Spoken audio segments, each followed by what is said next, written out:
Ok.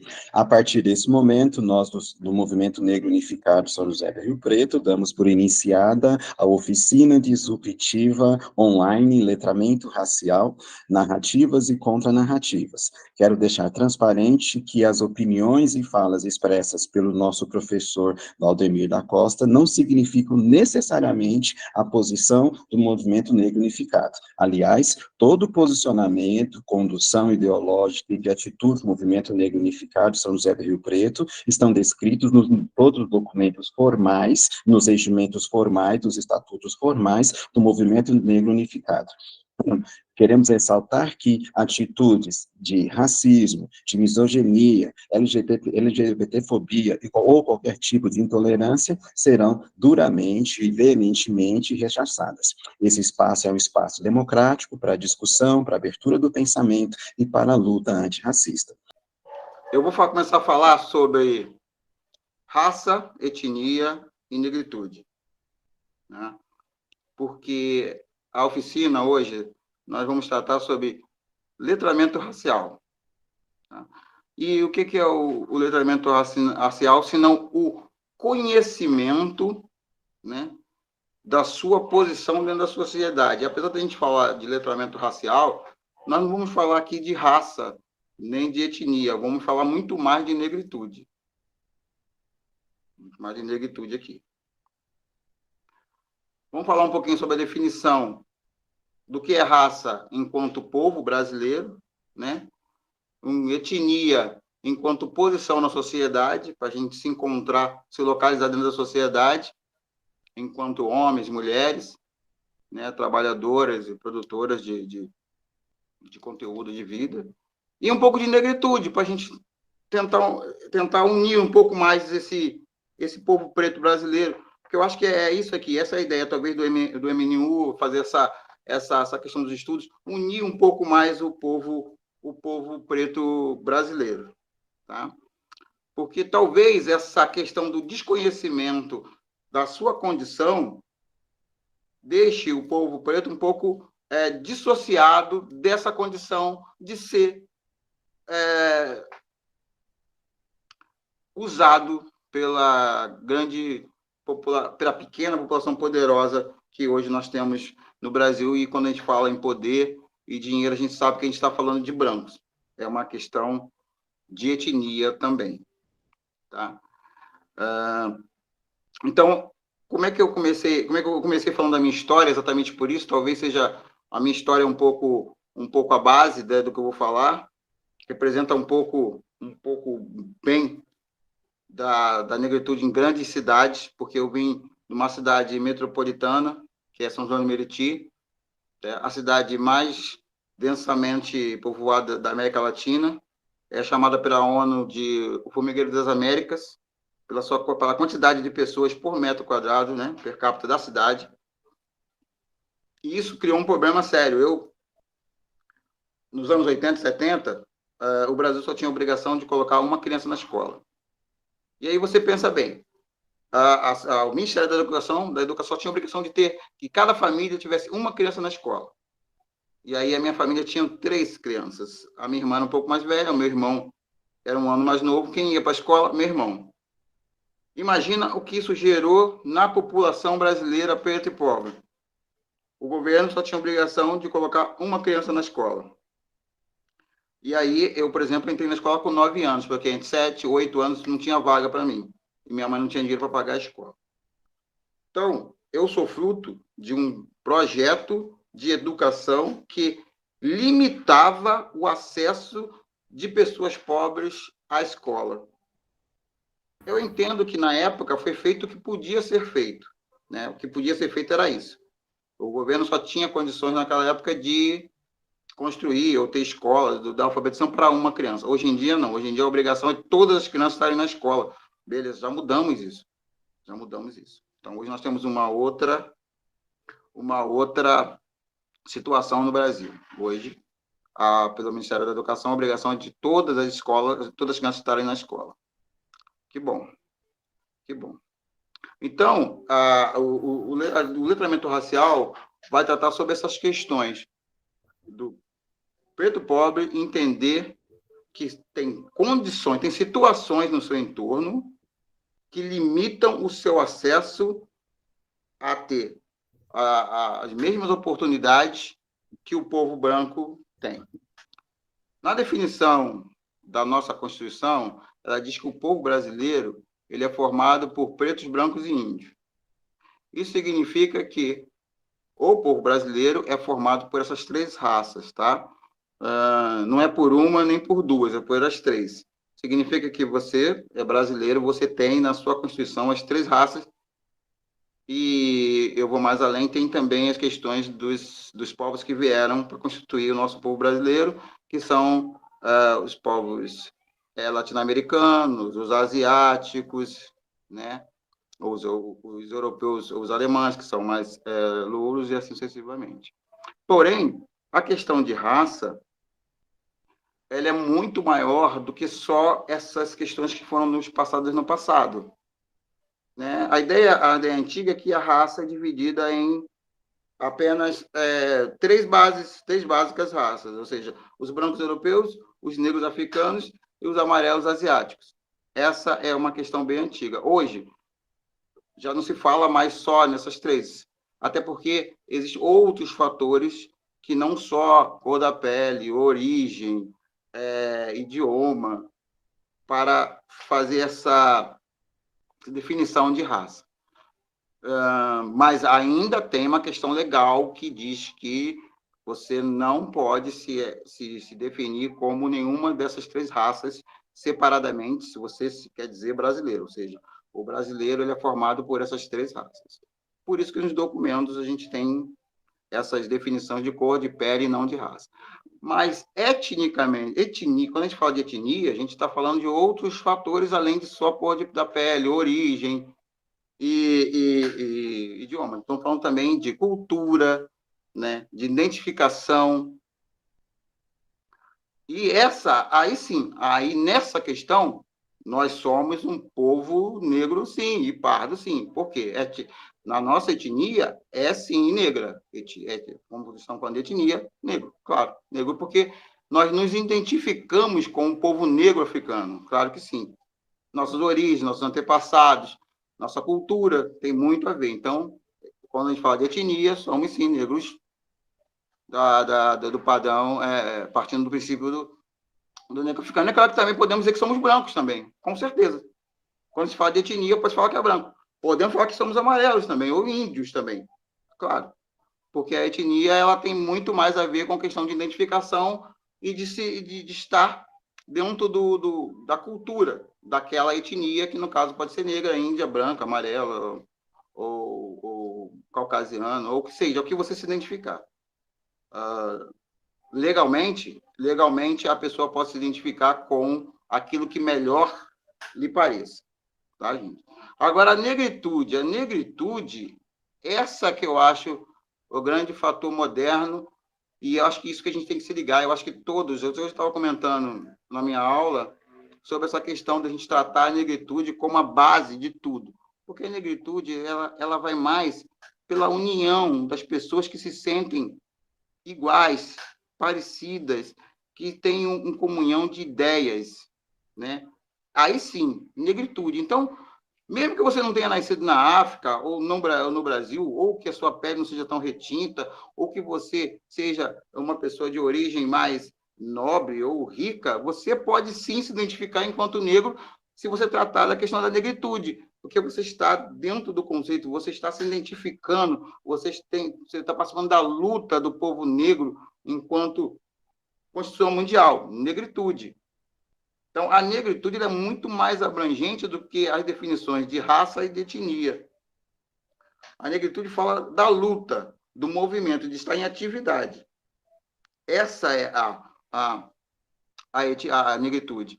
Então, a base hoje, que eu considero importante para nosso movimento negro, e eu até comentei com o pessoal do MNU, que nós devemos... Eu acho que não deveria ter tantos movimentos negros separados, diferentes, né, com outros nomes, outras designações, porque a ideia é a mesma. Eu acho que a ideia de todos os movimentos negros, e talvez todos os movimentos de esquerda antirracista seja o mesmo, né, que é melhorar a vida da pessoa, deveria ter a base da negritude, ou seja, todos nós estamos envolvidos na questão de luta contra o racismo, na questão de melhoria da vida do povo pobre, no aumento da igualdade, da equidade, né, da população brasileira, né, e de um aumento do respeito pela pessoa como um todo. Porque é claro que o povo preto mais retinto, eu digo mais retinto, sofre o racismo maior, mas isso não quer dizer que um homossexual não sofra preconceito, que um idoso não sofra preconceito, né? Que uma mulher não sofra o preconceito só pelo fato de ser mulher. Então, todas essas questões podem ser unificadas no mesmo movimento, no movimento de negritude, no movimento que é o quê? Que é resgate daquilo que por anos nós sofremos, né? O povo preto. Essa questão de chamar o povo brasileiro de preto e não de negro é uma coisa que a gente ouve muito por aí, eu acho interessante, pois quando você diz que uma pessoa é negra, você automaticamente, em termos de raça, tá? Por definição de raça legal. Não estou falando nem de negritude, nem de etnia. Você está falando que essa pessoa é africana. Então, quando você se refere a um brasileiro, o brasileiro ele tem a pele preta e não tem raça definida. Isso é uma definição legal. O brasileiro é formado pelas 3 raças. Então, automaticamente, o povo brasileiro é um povo preto. Na questão de raça, na questão de etnia, ele é negro, preto ou pardo, do que seja. Pela questão da negritude, ele pode ser qualquer coisa que melhor se defina, que melhor ele entenda, que acha melhor. Beleza? É essa a definição dessas 3 coisas, dessas três definições aí que a gente tem no nosso povo. Mas a questão é maior. A questão de raça, etnia e negritude é maior, porque temos a questão social, né? A questão social é o quê? O povo preto é em maior quantidade pobre, né? A questão em que quando você fala de pobre, basicamente você está falando do povo preto, porque a maior quantidade de pobre é preto. Quando a gente está falando de rico, automaticamente está falando do povo branco. Branco eu estou falando em termos de cor de pele, né? Tom de pele, né? Mas é claro que isso pode variar. A questão da negritude abre espaço também para que uma pessoa que seja de tom de pele escura, porém muito rica, ela também pode se dizer negra, é claro, ela tem a tom de pele escura, tá? Mas culturalmente, é claro que ela está longe da vivência de ser uma pessoa preta e pobre do subúrbio de uma cidade.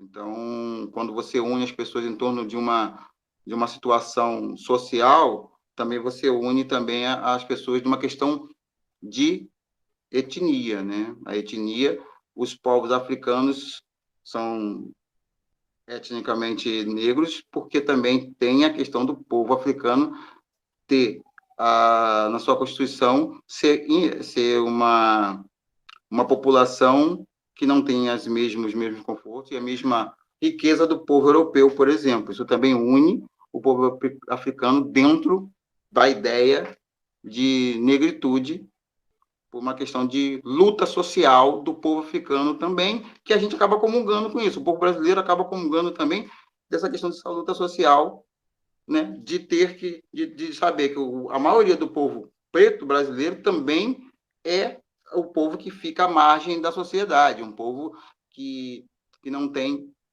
os recursos que o povo branco brasileiro tem.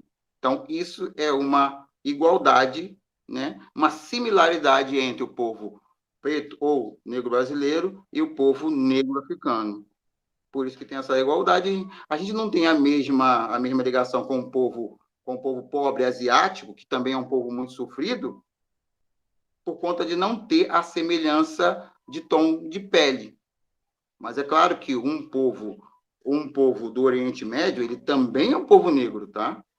Um povo do Oriente Médio, eu estava comentando sobre isso, ele também é negro. E eu vi uma palestra sobre letramento racial, por exemplo, que tem pessoas que acham que o povo egípcio, que o povo iraniano não é negro, tá? Que o povo de Marrocos não é negro. O africano, ele é negro. Ele pode ter o tom de pele um pouquinho mais claro, mas ele é negro, o que confere a ele, o que dá a ele uma questão, um status de outra raça, inclusive para algumas pessoas, né? É que ele é um povo um pouco mais, tem um país um pouco mais desenvolvido. Para vocês verem como essa questão de raça e etnia pode ser muito confundida com a questão social também. Quando um país tem uma qualidade de vida um pouquinho melhor, mesmo sendo um país africano, ele simplesmente é retirado da questão de ser um povo negro. Na verdade, não. Na verdade, é negro também. Apesar de ser um país que tem uma boa economia, e tem um bom desenvolvimento social, um IDH legal, o que não confere a ele o status de ser um país com uma raça, outra raça, ou branca, ou raça amarela, ou o que seja, quando a gente fala de etnia. A negritude engloba todo mundo, ou seja, você pega toda essa turma que se espalhou pelo mundo, que é claro que são marginalizados pela sociedade, ou um povo pobre de todos os países, e acaba jogando todo mundo no mesmo balaio do povo negro, né? E a cultura dentro nesse balaio, nesse nicho do povo negro mundial é muito grande, né? A produção cultural é uma coisa latente nesse no meio, né, das periferias, das grandes cidades, onde são geralmente povoadas pela população negra, e dali que surgiu grandes movimentos.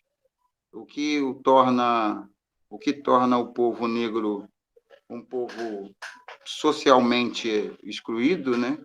Também torna ele um grande produtor de vida, de cultura, né? De coisas bonitas em outros termos, já que tecnologicamente não tenhamos acesso, né?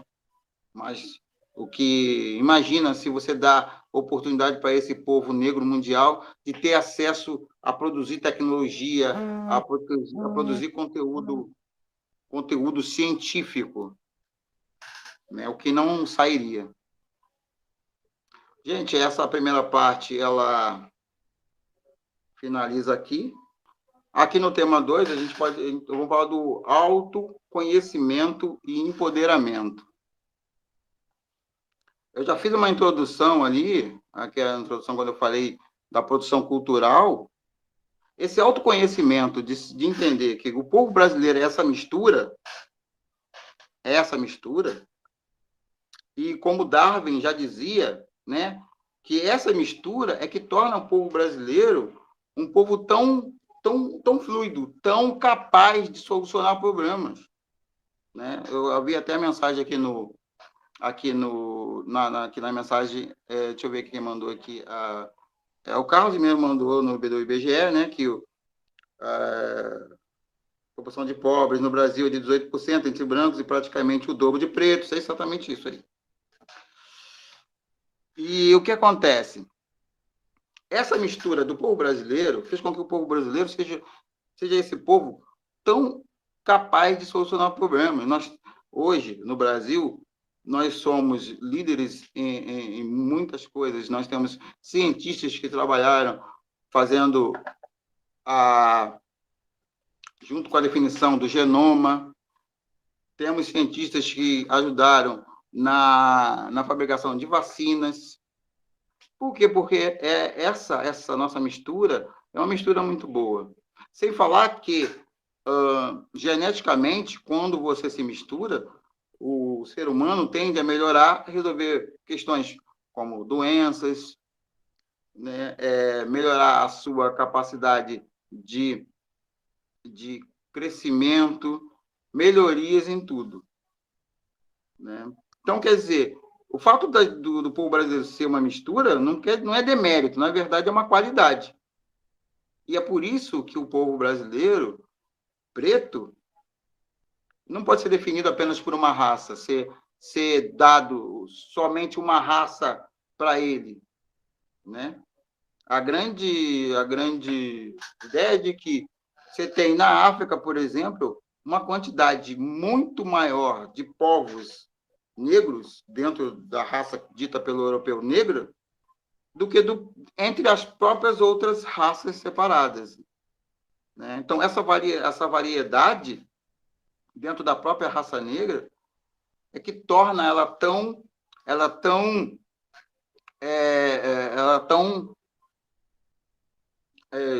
essa capacidade da raça negra ter essa miscigenação, essa mistura com as outras, é que fez o povo brasileiro ser um povo tão alegre, tão divertido, ao mesmo tempo tão inteligente, tão capaz de solucionar problemas, tão trabalhador e produtor, né, de soluções. Essa questão a gente pode tratar como no empoderamento, porque o que passa, né, é que o negro ele é inferior, o negro não é capaz. E aí o governo ou até mesmo as empresas não dá oportunidade para que o preto prove que é capaz. Porque quando você define que uma raça é inferior a outra, você acaba tolhindo, no caso do Brasil, se você colocar como a raça negra, um exemplo, né? Que a raça negra é inferior à raça branca, que a raça negra não tem capacidade para chegar... Estou falando do racismo, tá, gente?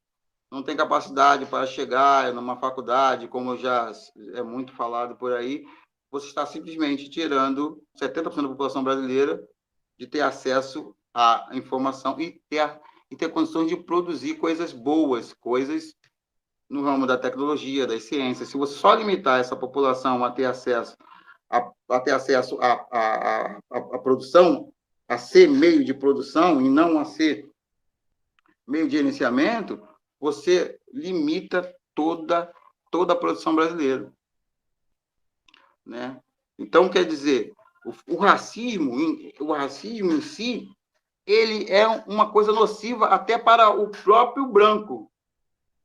Porque se você tem uma empresa em que você não dá oportunidade para que todas as pessoas acessem os cargos de chefia, independente da sua cor de pele ou dito da sua raça, você está limitando que as pessoas que realmente podem fazer alguma coisa pela sua empresa façam, né? Imagina, 70% da população brasileira é preta ou parda, um exemplo.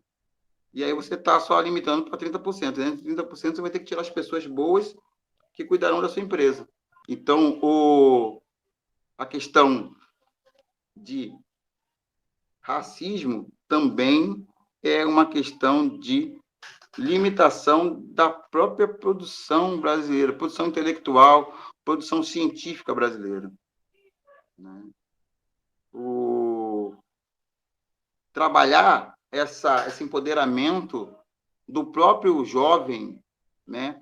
De dizer para ele que ele pode ser um cientista, que ele não precisa ser um jogador de futebol, ele pode ser um gestor de empresa, um CEO de uma empresa, ele não precisa ser um cantor de pagode. É imperativo hoje, é imperativo dar exemplos de pessoas que chegaram lá, como, por exemplo, o ministro Silvio Almeida, que hoje é um ministro da República, né? Um ministro de Estado, é importante para as crianças. Eu e muitos de vocês, muitos de nós, não tivemos oportunidade de nos espelhar em pessoas pretas bem-sucedidas, né? Então, qual o espelho que se tinha nos anos 80 e 90, que é da minha geração? Os bem-sucedidos eram os jogadores de futebol, eram os cantores, né? E até porque não tínhamos acesso às informações também, né? Hoje nós sabemos que muitos dos artistas e muitos dos cientistas que revolucionaram o mundo eram pretos. né? E na época ninguém sabia. Então, provavelmente a minha geração não cresceu tendo como espelho um homem e uma mulher preta bem-sucedida. Hoje nós temos várias, várias, vários exemplos de pessoas pretas bem-sucedidas na área, no setor da ciência, da tecnologia. E essas são as pessoas que a gente tem que trazer e divulgar através das leis, né? Porque nós temos leis hoje que faz com que a cultura afro tem que se ensinar, a cultura afro tem que se ensinar nas escolas. E esse é o ponto. Esse é o ponto, né? O empoderamento do jovem, ele precisa vir através do espelhamento. E não tem outro jeito. Não tem outro. Só tem esse. É através de mostrar que você pode ser um cientista, você pode ser um engenheiro, você pode ser um político bem-sucedido, né? Você não precisa ser o que o mundo diz que você é, você não precisa aceitar o que o mundo diz para você. Você pode ser o que você quiser. E não, eu estou falando do povo preto, é claro que isso se expande a qualquer outra minoria, ou qualquer outra etnia, qualquer outro grupo de pessoas que são marginalizadas pela sociedade, né? Mas como nós estamos falando hoje do racismo, da luta antirracista, é essa questão do autoconhecimento, né? De entender de onde você veio, o que você é e o que você pode ser, independente do que o mundo queira que você seja, o que o mundo diga que você tem que ser, né? É uma luta meio complicada, porque a gente trabalha com forças poderosas, né? Onde as grandes mídias só passam que o jovem ele tem que ir para o lado do que é cultural, né? Ou seja, jogador de futebol, cantor de pagode, ou o que seja. E pouco você vê a divulgação das grandes mentes pretas que você tem, tanto dentro do Brasil quanto no mundo inteiro, em vários setores, né? Em vários setores, tanto profissionais quanto culturais, gerenciais, né? Não importa o quanto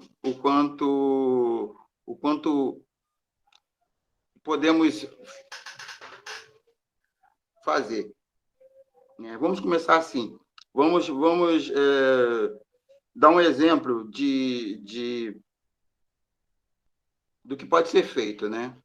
Então, nós temos uma grande quantidade de hoje jovens que pretos, conseguem acessar. Grande, eu estou falando, comparando com a minha época, né? Onde apenas 2% da população brasileira conseguia chegar à faculdade. Hoje nós temos um número maior. Carlos, você pode me ajudar com esses números? Como aumentou? Qual o número da população preta hoje consegue acessar ao curso universitário? Então, nos anos 80 e 90, eram apenas 2%. Né? Foi feito um trabalho muito grande de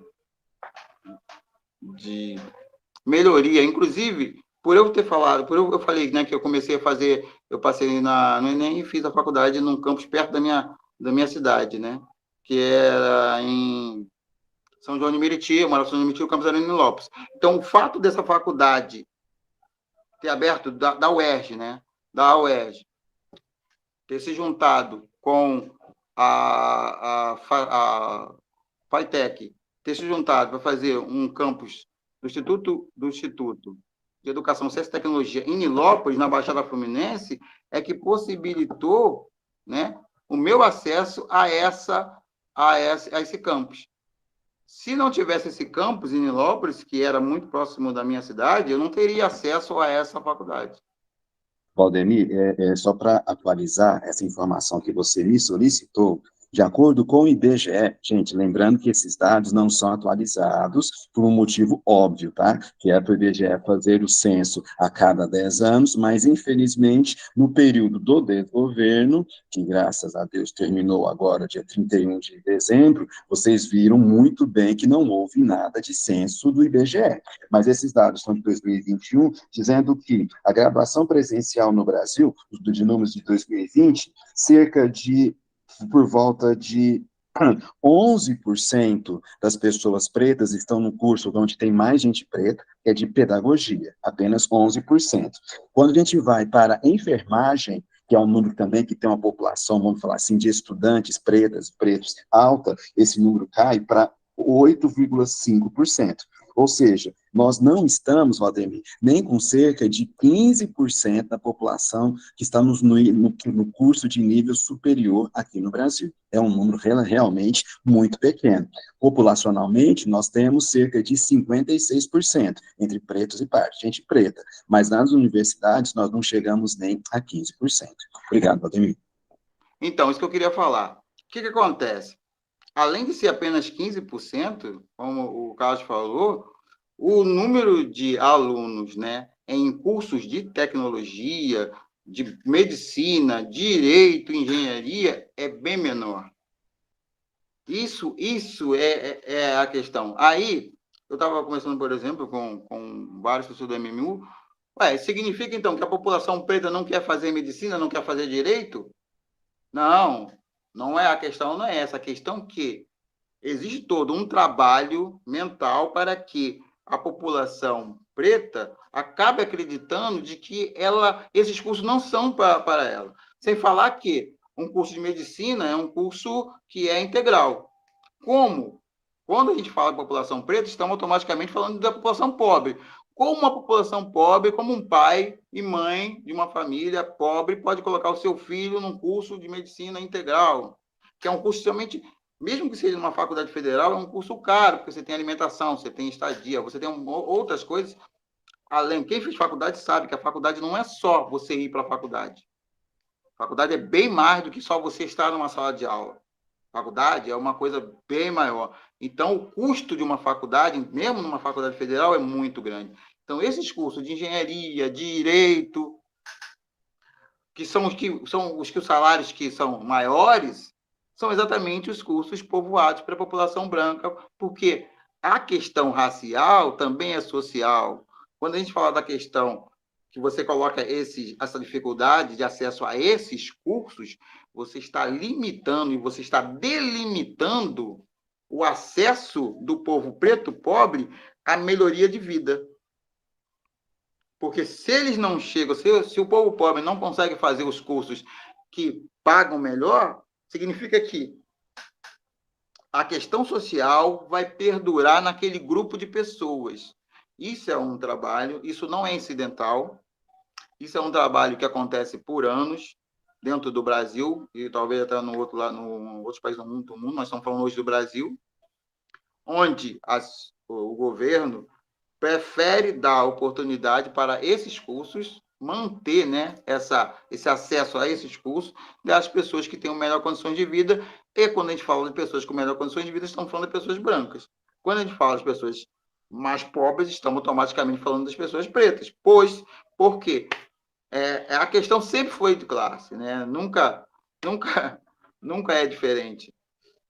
E aí, hoje, a questão do empoderamento é isso, é você levar esses cursos, levar o acesso a esses cursos para a população pobre. Não precisa nem ser direcionado para a população preta, né? A equidade, ela é, como diria o Sucy, né? O Sucy é o pai da linguística, ele fala que a língua, ela é arbitrária, a língua é arbitrária, a língua se faz, ela tem seu próprio meio de regeneração e de funcionamento. A equidade também é arbitrária, ela tem essa força. Se você pegar e você levar esses cursos de engenharia, de direito e de medicina para o povo pobre, essa ação vai fazer com que o povo preto também cresça socialmente, suba de classe. Por quê? Porque o povo preto vai ter acesso a esses cursos. E aí você, por exemplo, vai ver num hospital um médico preto, uma médica preta, um advogado preto. Tem, mas são as cotas, né? Costumo chamar, são as cotas. Você tem um aqui, um ali, um outro ali, um outro acolá, né? E que é uma frase mais racista do que aquela frase assim, mas eu conheço um, mas tem um.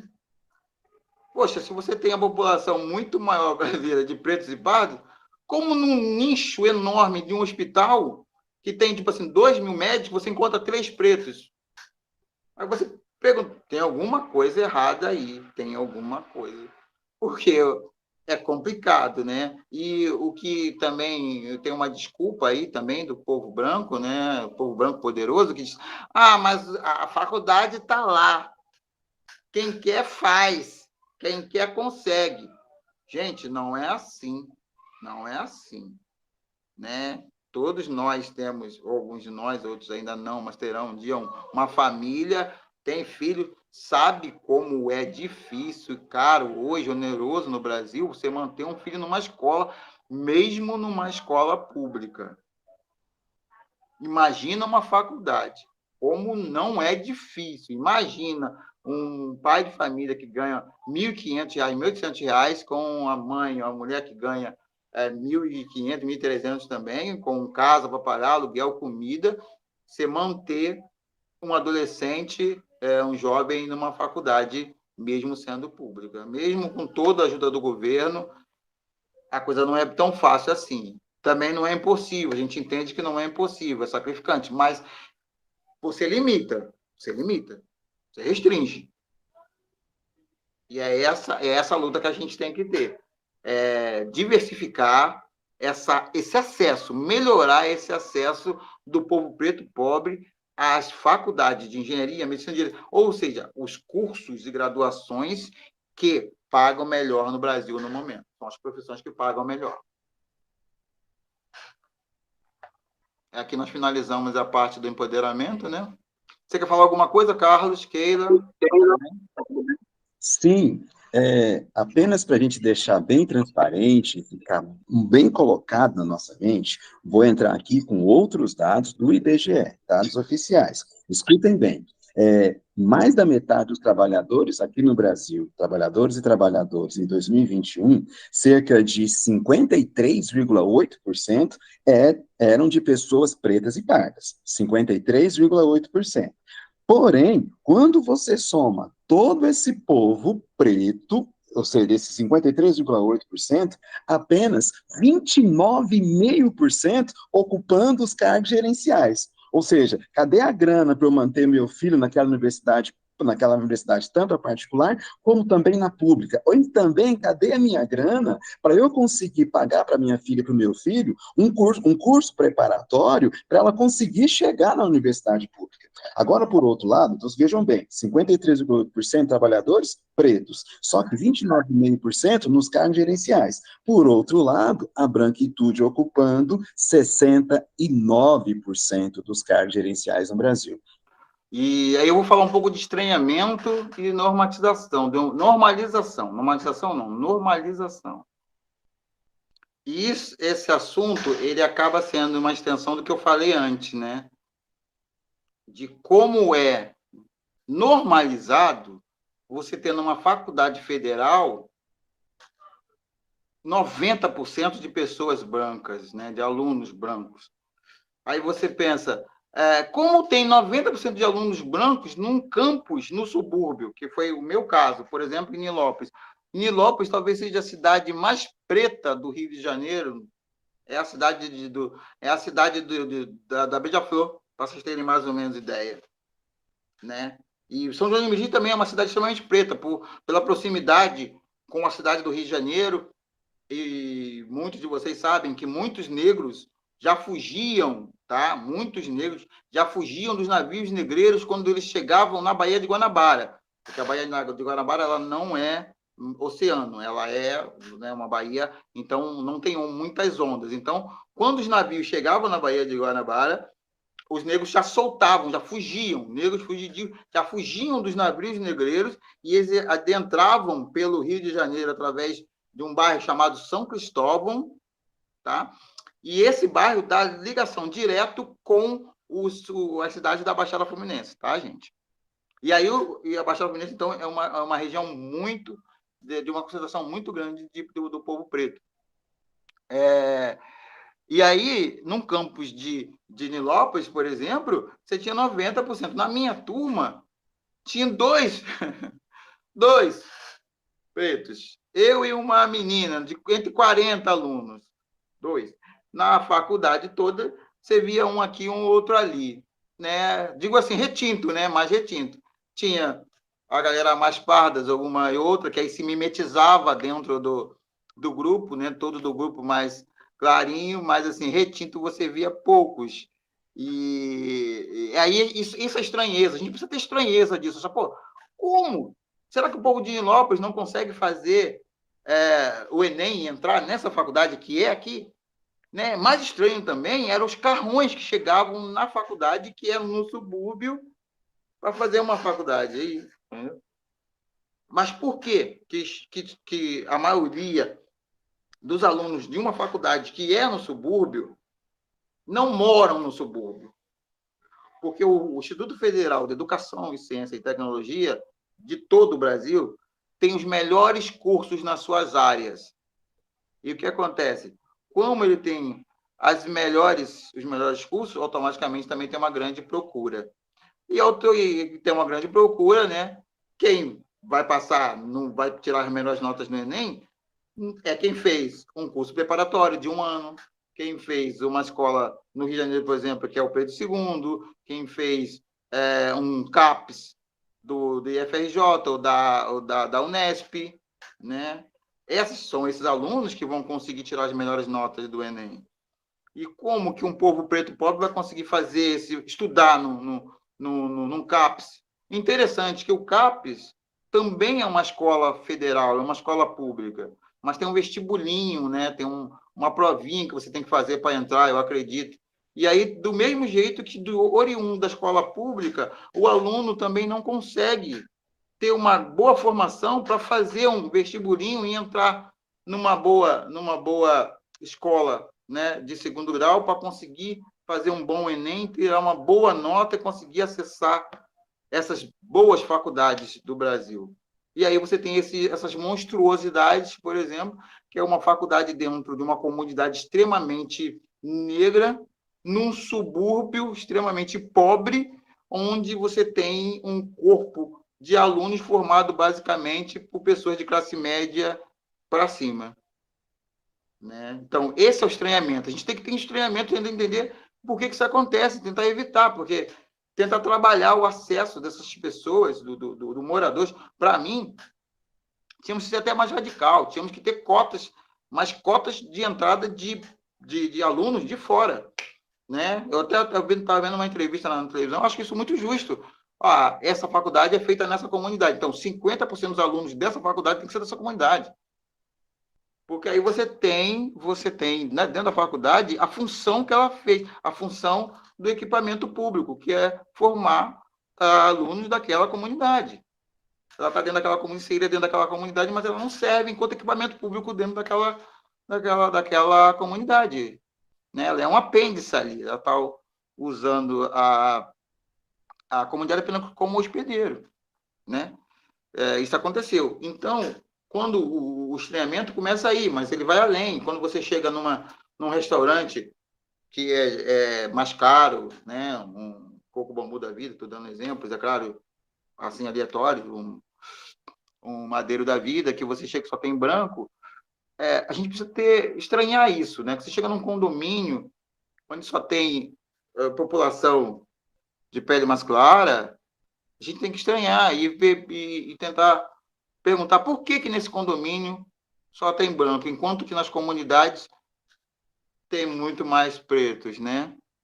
Porque na comunidade tem mais pobre. Então, como eu falei antes, né, a questão do racismo também é social. Quando você não dá você não faz um projeto social dentro de um país, esse projeto social que privilegia as pessoas brancas é um projeto social racista também. Porque se você Se você limita uma questão social, você limita também racialmente, porque é quase que inerente ser pobre e ser preto. Não tem dissociação dos dois casos. Então, quando o branco diz que ele não é racista, ele apenas não liga para o pobre, ele está sendo racista sim. Indiretamente. Mas o problema do Brasil não é de racismo, é uma questão social. É uma questão racista, então. Porque quando você fala de pobre, você está falando de preto, então você está falando que você está segregando a 70% da população brasileira. Então, você tá normalizando o racismo. Você está dando razões para que o racismo aconteça. E a gente não pode normalizar jamais o racismo, dando razões econômicas para o racismo. Não. Só acontece com preto, com pobre, mas nem todo pobre é preto. Concordo com você que nem todo pobre é preto. Mas a maioria do pobre é preto. E quando ele não é preto, como eu estou falando em termos de tom de pele, de fenótipos, a gente está falando que as pessoas que têm a pele mais clara, que são pobres, são, sim, pretas na ideia da negritude, porque comungam da mesma situação enquanto cultura. Participam das mesmas ideias, estão ali dentro, inseridas na mesma situação social. Então, são pretas, sim, por que não? Ou são negras, sim, mesmo tendo o tom de pele um pouquinho mais claro.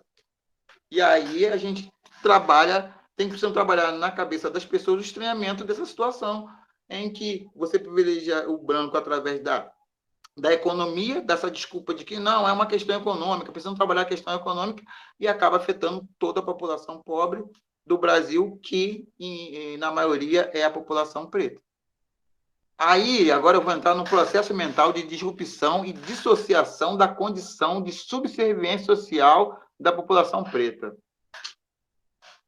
Essa é a parte que a gente vai entrar agora da nossa oficina. O que isso significa? Significa que nós precisamos trabalhar a nossa mente e a mente dos nossos para perceber esse estranhamento. Para criar mecanismos de lutar contra essa normalização do racismo. Onde o racismo, na sociedade hoje, fica parecendo uma coisa natural. Sempre aquelas frases, sempre foi assim. Desse jeito funciona. Não vamos mudar o que está bom, o que está funcionando. Ainda bem que fulano conseguiu. Mas meu amigo fulano de tal é. Eu de vez em quando eu vou num restaurante caro. Não, nem todo preto é empregado. Entendeu? Eu conheço um que é gerente. Essas frases são extremamente racistas. Por quê? Porque denota que você acha natural ter apenas um gerente. Quantos gerentes de banco a gente conhece, o povo preto conhece? Quantos gerentes pretos de banco você conhece? Eu estava querendo fazer uma pesquisa, e agora eu vou pedir o Carlos, que eu não consegui achar. Quantos pretos bilionários nós temos no Brasil?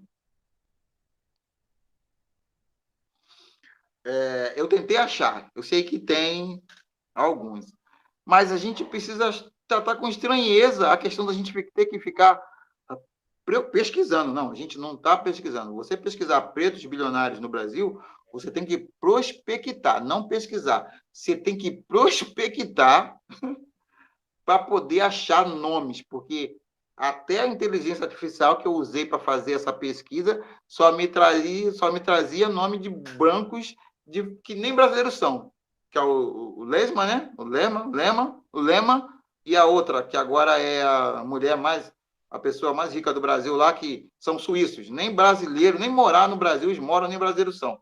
Ó, que absurdo isso. Então, essa é a questão. Quantos pretos bilionários nós temos no Brasil? E aí vamos descer um pouquinho. Quantos milionários nós temos no Brasil? Acho que não existe nenhum trabalho de pesquisa específico para a gente definir isso, e talvez até tenha em quantidade, mas não em termos de mobilidade. Quantos pretos se tornam milionários e bilionários por ano no Brasil?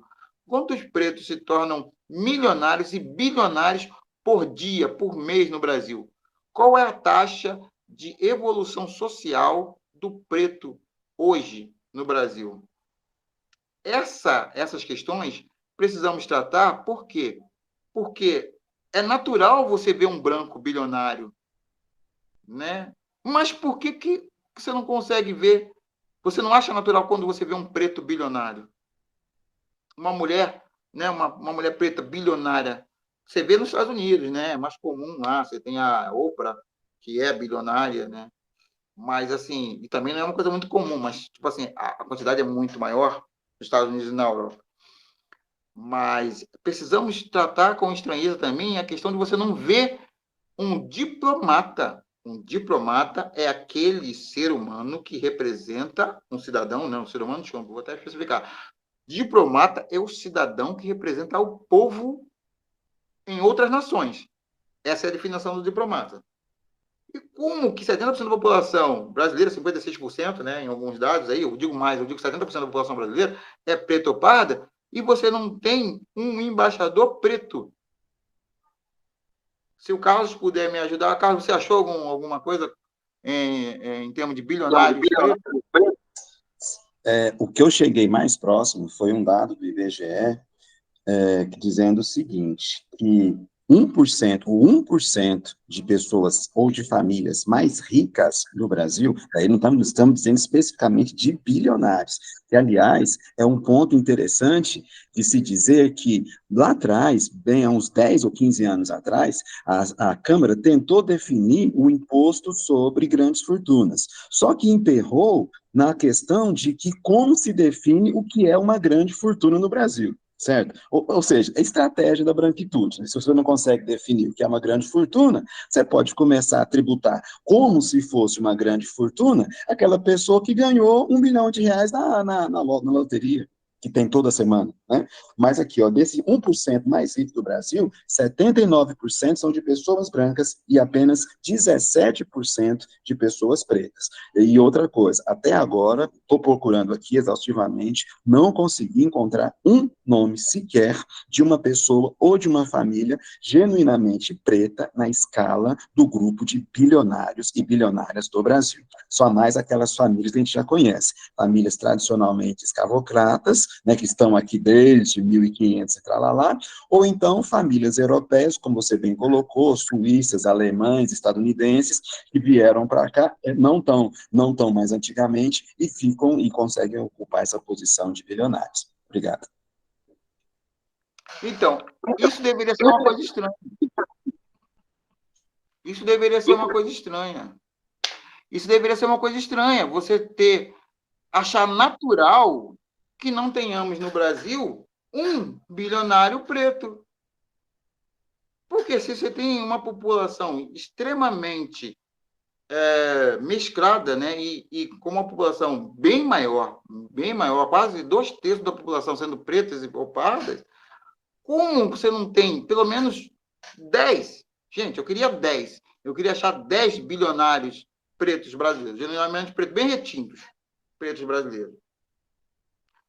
Essa questão da estranheza, a gente precisa trabalhar nas escolas, nas conversas, no nosso meio, e até não só com pessoas pretas, e sim com pessoas brancas que querem ver esse negócio diferente. Né? Porque não adianta a gente trabalhar só a questão de você, vamos dar oportunidade, vamos fazer. Eu estou vendo agora o Carrefour, depois do Carrefour teve aquele problema com o racismo, e a gente sabe que o Carrefour é extremamente racista, ele é mesmo. Aí ele agora está fazendo uma campanha para divulgação de algumas ações antirracistas dele, né? do conglomerado, né? Carrefour, que é mundial, e aqui no Brasil está lá. Teve eu até recebi um e-mail com uma vaga, olha só, uma vaga para um curso de mestrado que é patronizado pelo Carrefour. Só tem uma vaga. E vai ser disputado pelo Brasil inteiro, né? E é essa a questão que eu falo da questão da estranheza. Uma vaga, tudo bem, é o Carrefour que está patrocinando. Mas imagina para toda uma população de pessoas que fizeram pós-graduação, pretas no Brasil. Tem a do Carrefour, tem dos outros, é claro, tem das outras instituições, tem da CAPES, tem. Mas o acesso ao mestrado também é uma coisa muito difícil para o povo preto. Eu estava vendo algumas vagas, né, de mestrado, e aí você tem um mestrado que paga R$ 2.100. Como você vai se dedicar a fazer um mestrado para ganhar uma bolsa de R$ 2.100? A bolsa de doutorado está R$ 3.100, está R$ 3.500, eu acho. Como você vai se dedicar a um mestrado para ganhar R$ 2.100? Esse é o valor que a CAPES está pagando para um mestrado. Entendeu? E essa bolsa do Carrefour, acho que ela paga 3 mil, eu acho, uma coisa. 3 mil alguma coisa. 3 mil um pouquinho. É um pouquinho melhor essa bolsa do Carrefour. Mas muitos do mestrado você tem que sair da sua cidade, você tem que morar em outra cidade, você tem que morar na cidade que está fazendo mestrado. Quando não é, tem alguns mestrados mais fáceis, mas eu tive, por exemplo, eu estava fazendo mestrado em gestão ambiental, que é lá em São Carlos, você tem que ir para São Carlos para fazer o mestrado lá. Para aceitar a bolsa. Você quer falar alguma coisa, Carlos? Eu coloquei no link, eu coloquei um link de uma revista da Casper Libero, lá de São Paulo, dizendo aquilo que você já previa, Valdemir.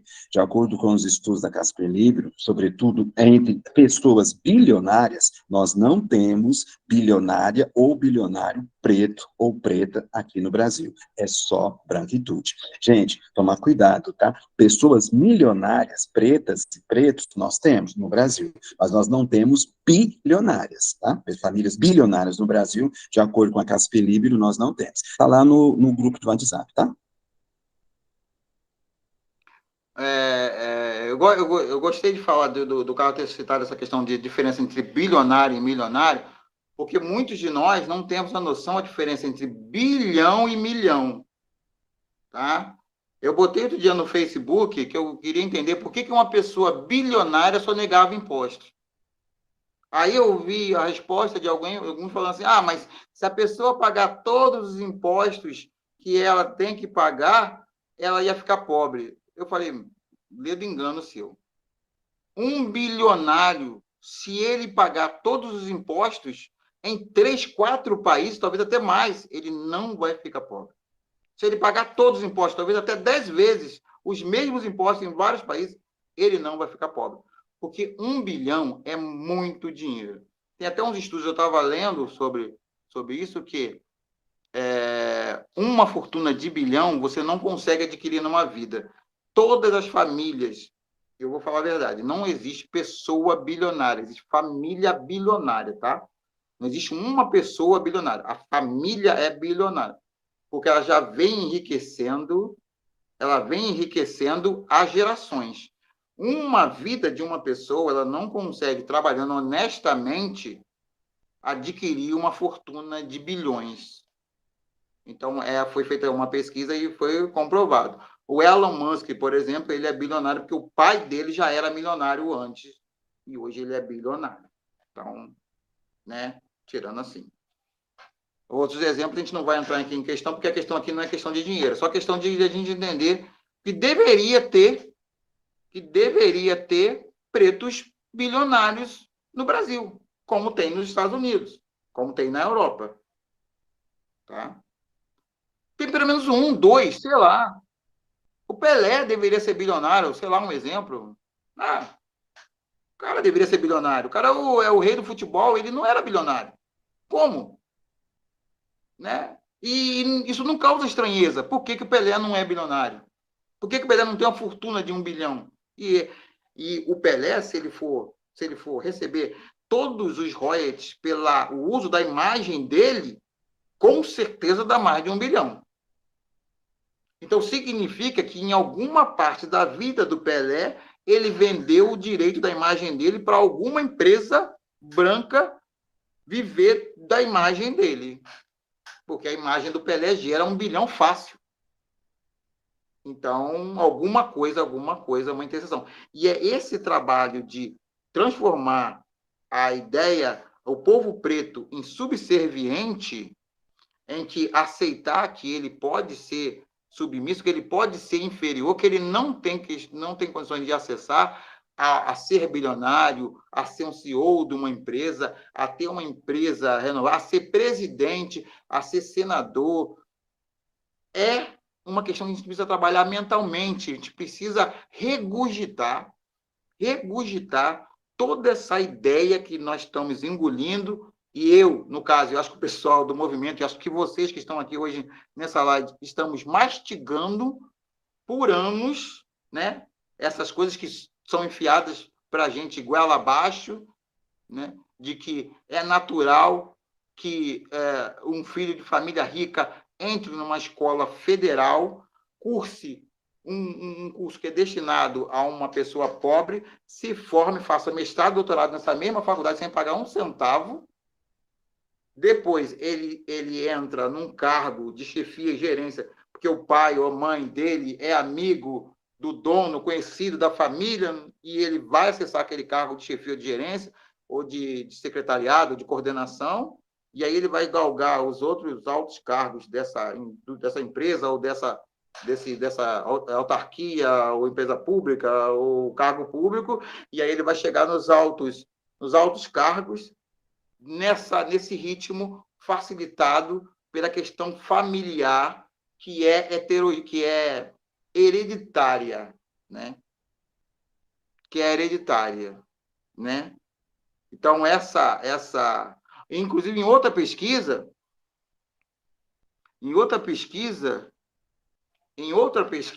diz também que as mesmas famílias que mandavam, que tinham a maior fortuna do mundo na Idade Média, são as mesmas famílias que têm as maiores fortunas hoje. Só que variou um pouquinho ali entre elas, mas são as mesmas famílias que há 500 anos detêm 99% da renda, da renda bruta, ou seja, do dinheiro bruto dos bens, né, no mundo hoje.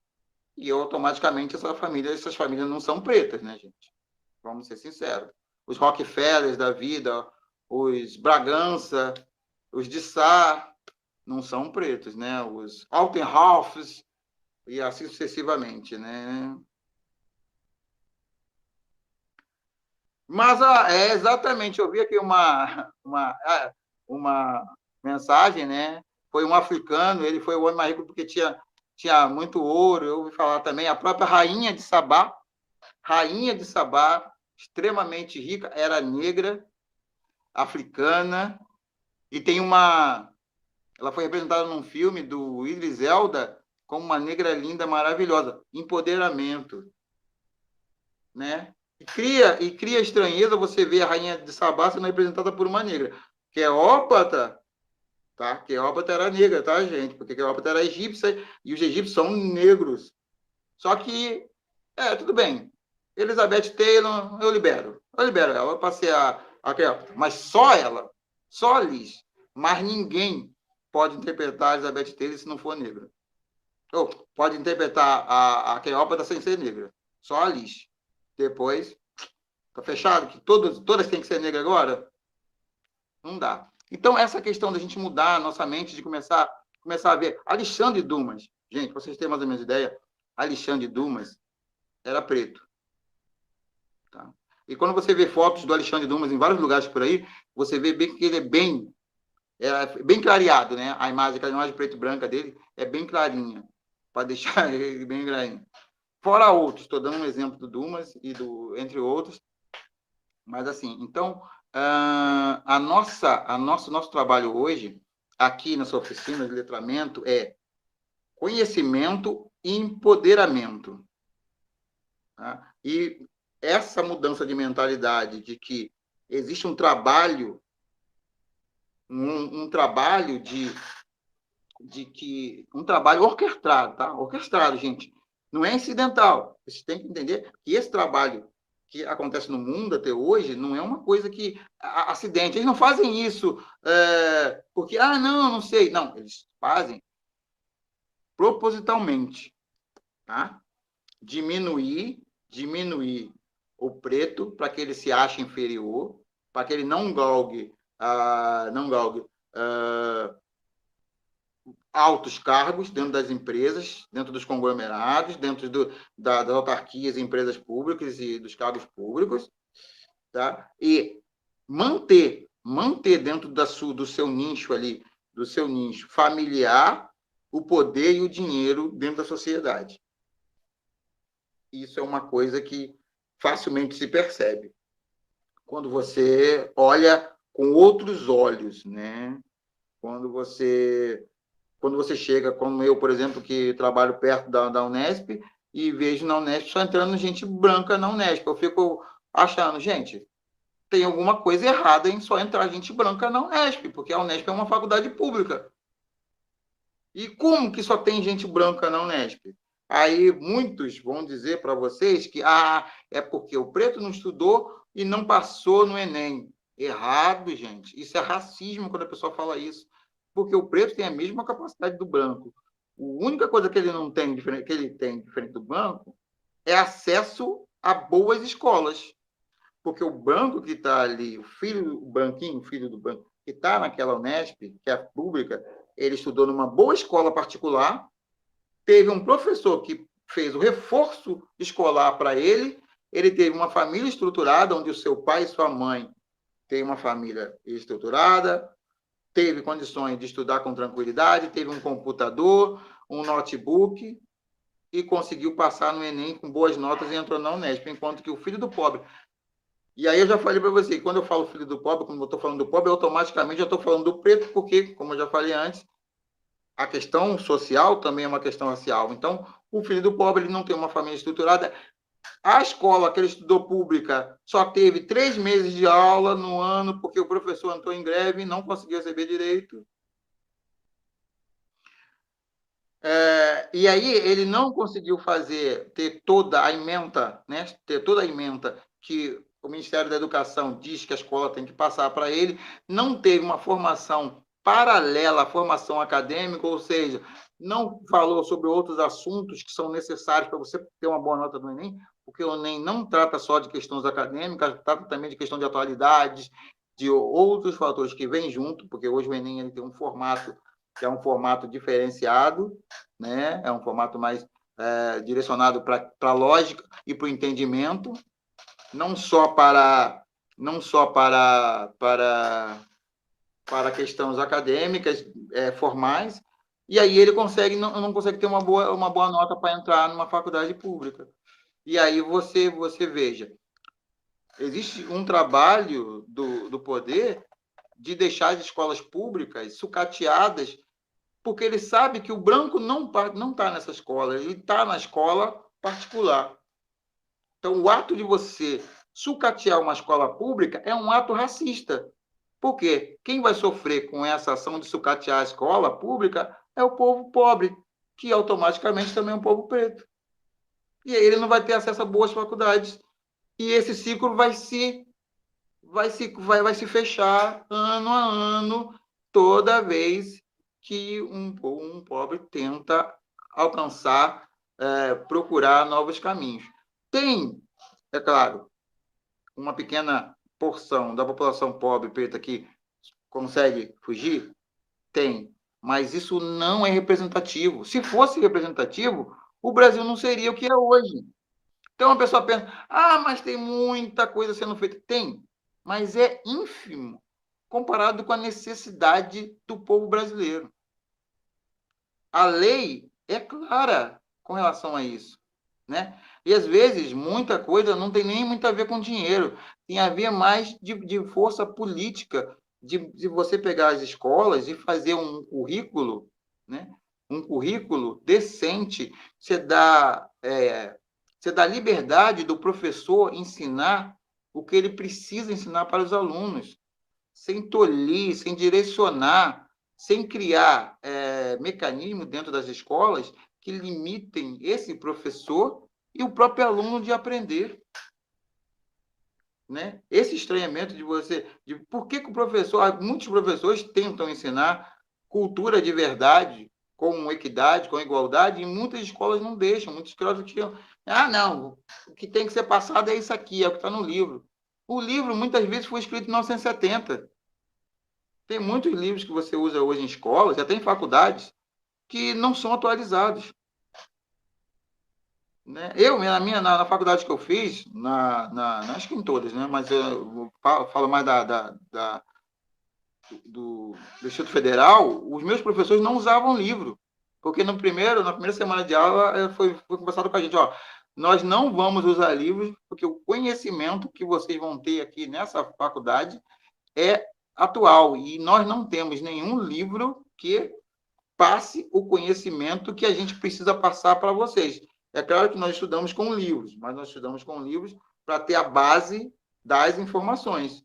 Porém, aquelas informações foram trabalhadas por outros profissionais, com trabalhos científicos, com estudos, e esses eram os estudos esse era o material que a gente estudava, né?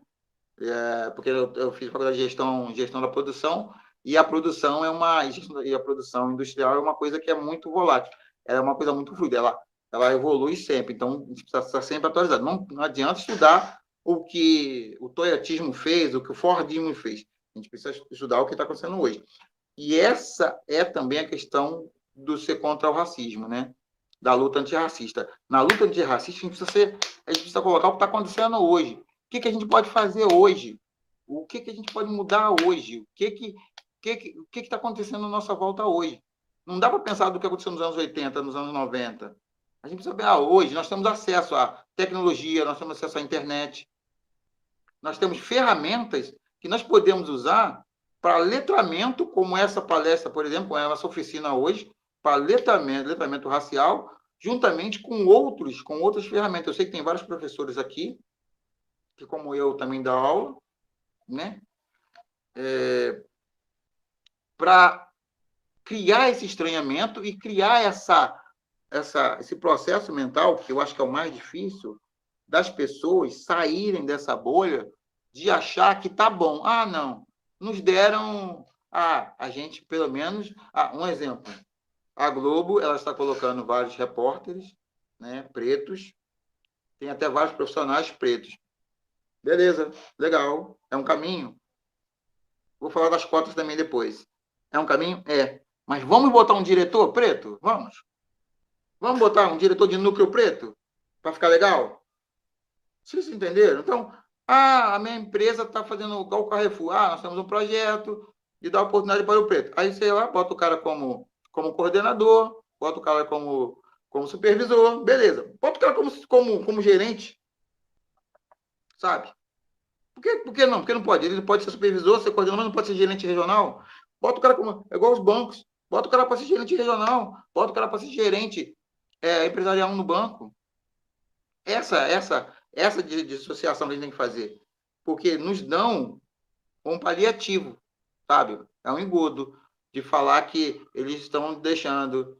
Né? Você tem, por exemplo, no governo Lula, eu achei louvável a situação dele, né, de colocar o ministro Silvio Almeida, a ministra Sônia, né, indígena, a Aniele, entre outros integrantes, e baixar a portaria de que todos os ministérios têm que ter funcionários, tem que ter funcionários de todas as raças, preto, branco, índio, e também de todas as idades, né? E até também agregar o nicho do LGBTQIA+. Achei legal isso. Tá, mas o Itamaraty? Por que todo o Itamaraty deve ter funcionários pretos, automaticamente tem. Mas por que todos os diplomatas são brancos? Tudo bem que a carreira de diplomata aí é aquela cara mesmo. Quem consegue ser diplomata? Quem faz IFRJ e IFGV. Tá? Tem curso de diplomata em outras faculdades, mas o mais renomado do Brasil é o curso de Direito Internacional da Fundação Getúlio Vargas.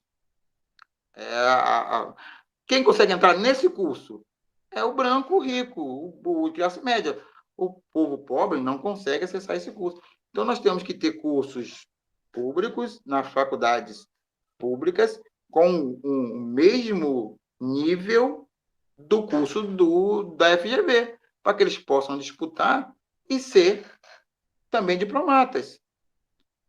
Né? A gente não, as pessoas falam assim, Valdemir, mas vocês, pretos que estão querendo uma restrição, vocês querem que tirem e coloquem pretos sem qualificação nos cargos. Não, não é isso.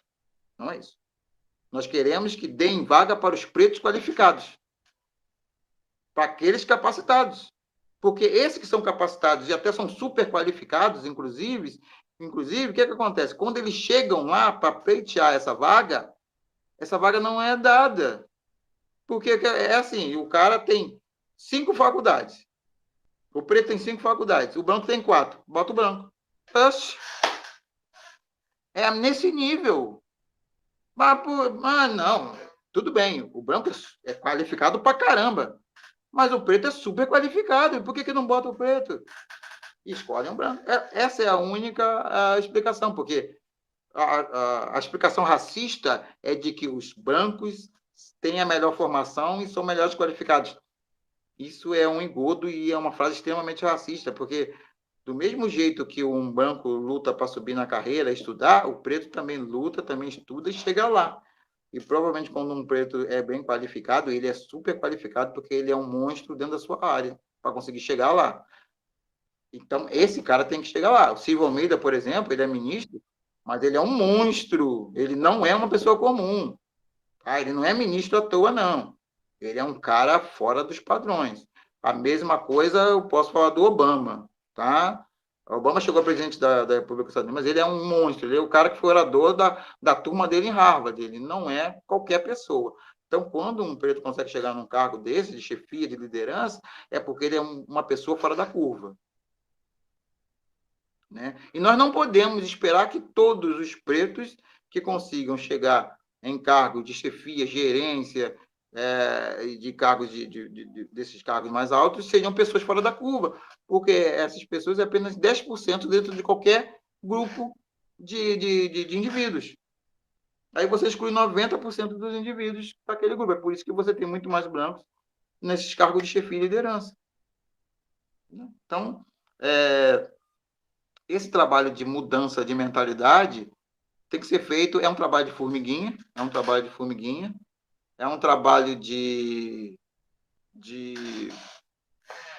diário, uma luta diária. Se o Carlos puder...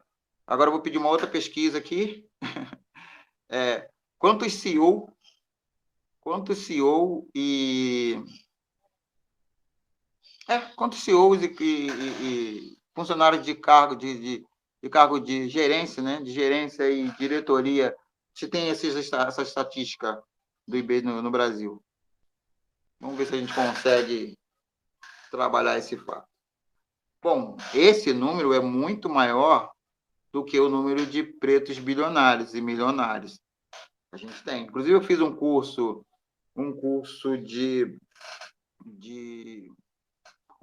na exame dado pelo Karnal, que a professora era uma negra e ela era CEO da sua empresa. Pode falar, Carlos. Resposta para você. Mulheres negras e negros ocupam só uma de cada 10 vagas de CEO no Brasil. Essa pesquisa é da PageGroup e da Fundação Dom Cabral, reportada pelo G1 no dia 14 de dezembro de 2021. Então, é estranho isso, né? É estranho isso. E vou repetir. A estranheza precisa estar aí. É que a resposta do poder branco é que o preto não tem capacidade para exercer esses cargos. Essa é a resposta que eles nos dão quando são questionados por que desses números, né? O porquê desses números. E aí, o próprio preto também, que hoje está estudando, está se preparando dentro das suas profissões, que são pessoas extremamente capacitadas e capazes, acaba aceitando ser normal ele não conseguir chegar dentro da sua empresa a um cargo na diretoria. Ninguém fala, né? O racismo estrutural, e a gente podemos falar outro dia sobre fazer uma outra oficina, se for o caso, de racismo estrutural. O racismo estrutural, ele é velado, ele não é falado, ele não é igual o racismo direto, né? Onde você tem o xingamento, você tem a diminuição da pessoa, ou você tem a injúria mesmo, né? Que aí você ofende a pessoa por algum motivo. O racismo estrutural, ele trabalha através das corporações e das instituições, ele é quase que faz parte, né, da estrutura da instituição. E aí você não percebe, porque simplesmente criam tanto empecilho para o preto chegar num cargo de diretoria que ele acha normal não ter chegado lá, quando, na verdade, foi um trabalho feito para que ele não consiga chegar lá. Né? E isso não é uma estrutura criada no mundo inteiro, e o Brasil, como um país que acaba pegando essa rebarba aí, acaba pegando essas manias horríveis de outros países, em vez de esperar em coisas boas, esperar em coisas ruins, também trouxe para o Brasil. E vou falar, já trabalhei em várias empresas, e a maioria da diretoria das empresas não são brasileiras. Tá? Falta executivo no Brasil. Muitas vagas de executivos do Brasil estão sendo ocupadas por executivos de outros países por conta da falta do executivo bem qualificado brasileiro. Por quê? Porque a função de executivo é limitada pela cor da pele. Se você abre essa função, se você cria nas instituições a cultura de contratar a pessoa pelo seu mérito, pela sua qualificação e não pela sua cor da pele, esse nível de profissional ia aumentar muito.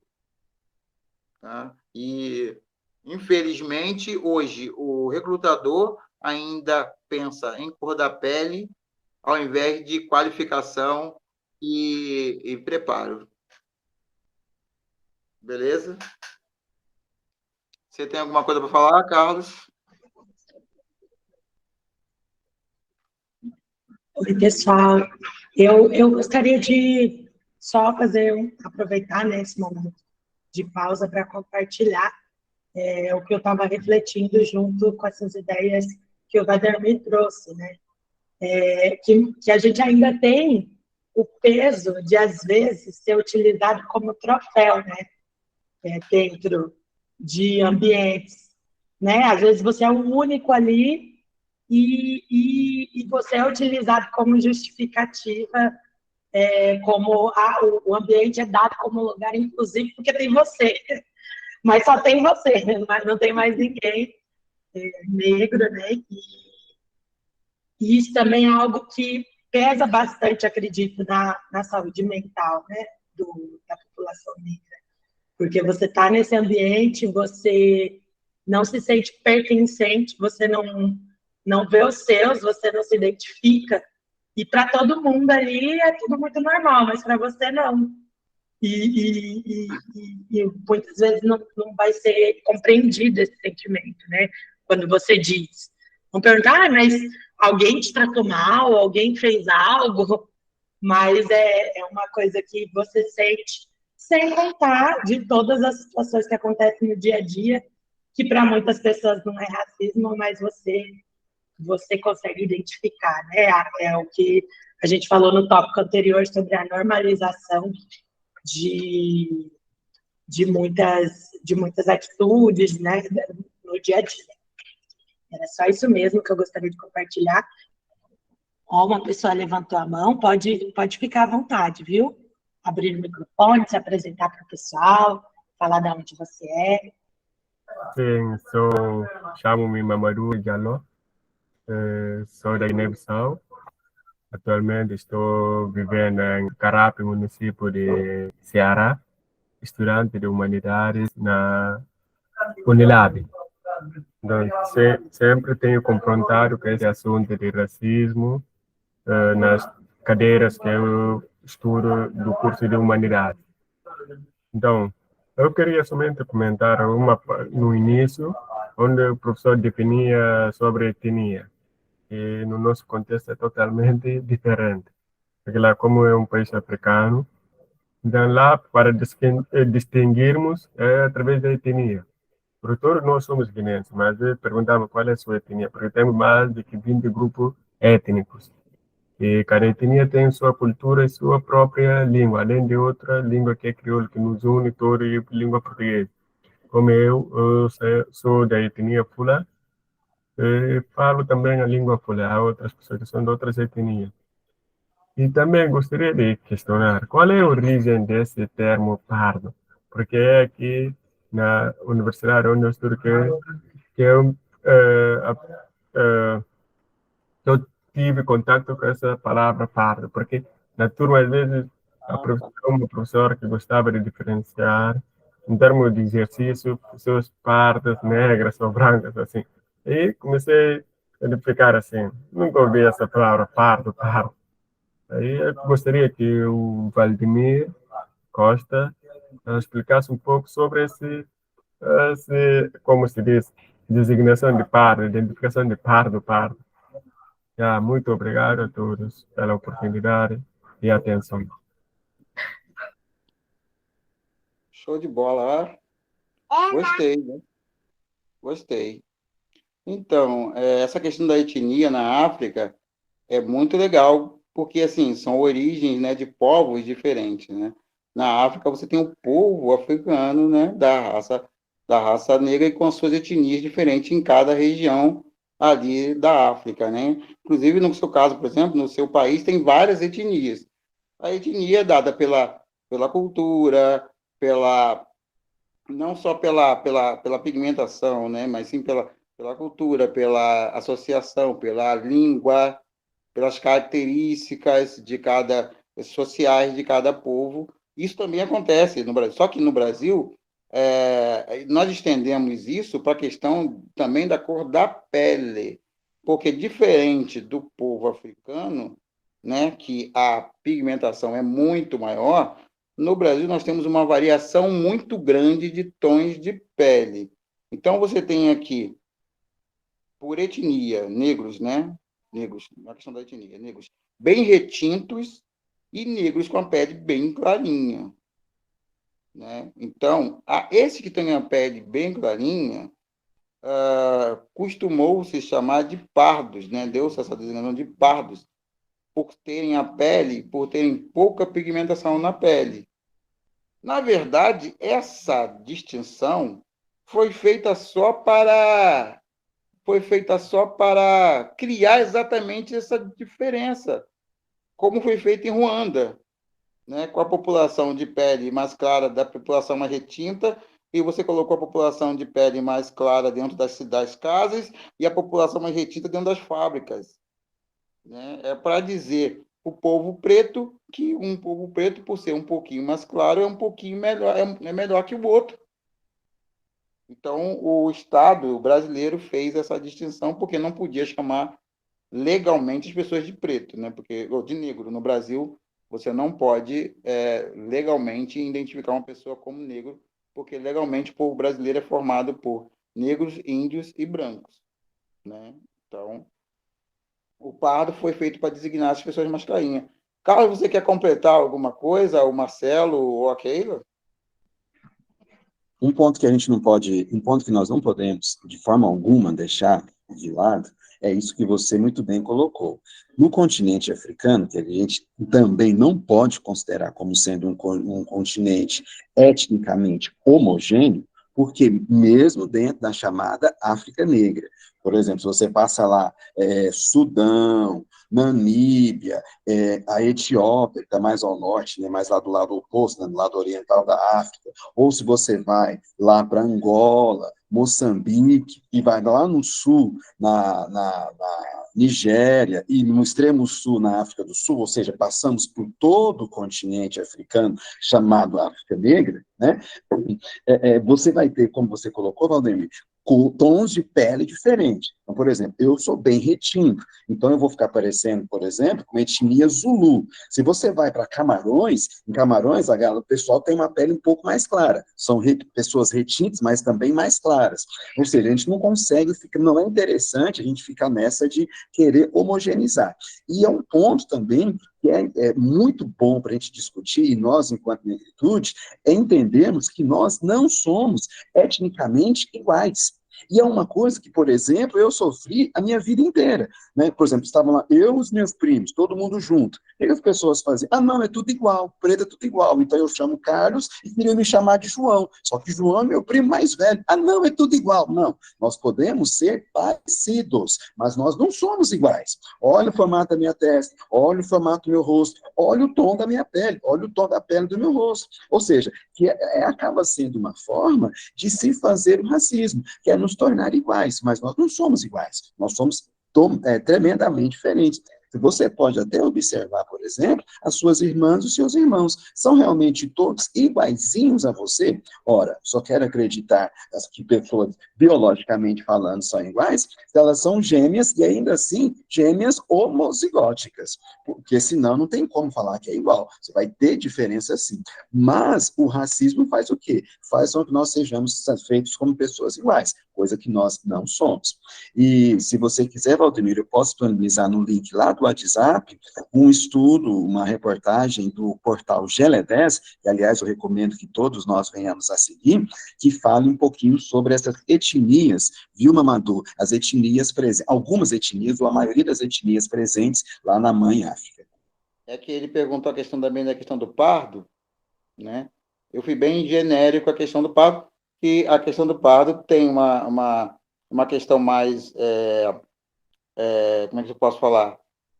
Mais étnica, mas a questão de transformar o povo mais clarinho em pardo foi uma opção do governo de fazer essa diferenciação, né? De fazer essa separação do povo mais retinto e do povo mais claro, né?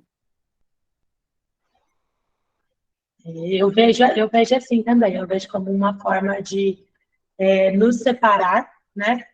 Para que a gente perca a força, né? Eu acho que a gente está muito nesse movimento de, apesar dos privilégios, que a gente sabe que essa questão da cor possui, né? Dos tons, assim, por exemplo, uma pessoa com um tom mais claro em relação a uma pessoa com retinta, ela tem ali privilégios diante disso, né?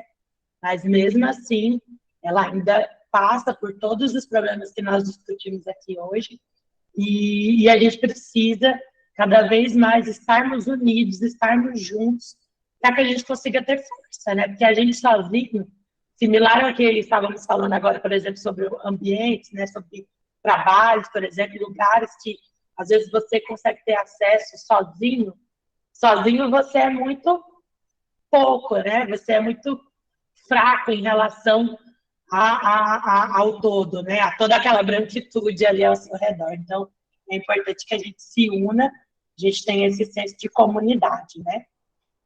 Mas agora eu vou avançar aqui, tem duas pessoas com a mãozinha levantada.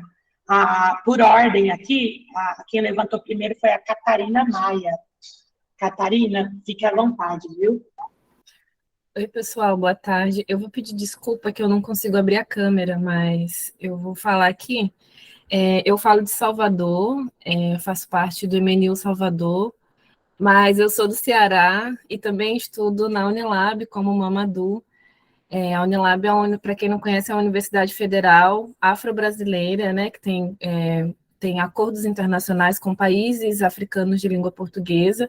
Então, a gente tem essa relação de intercâmbio, né, com alunos que vêm do continente africano, e a Unilab está instalada no Ceará e na Bahia, no interior do Ceará e no interior da Bahia. A sede fica no Ceará, onde o Mamadou está, mas aqui na Bahia a gente também tem São Francisco do Conde, que é a cidade mais preta do Brasil, né? 95% da população de São Francisco do Conde é preta. Então, só para dar essa contextualizada, mas eu falo de Salvador. E eu queria, antes de eu fazer a minha pergunta, a pergunta que eu guardei, eu queria só entrar também um pouco nesse debate da questão do pardo, talvez até para ajudar a Mamadou nessa questão, que é um choque mesmo de realidade quando os colegas vêm e precisam preencher documentos institucionais, por exemplo, perguntando, né? E aí tem lá a definição do pardo, e muitos se questionam o que é isso, né?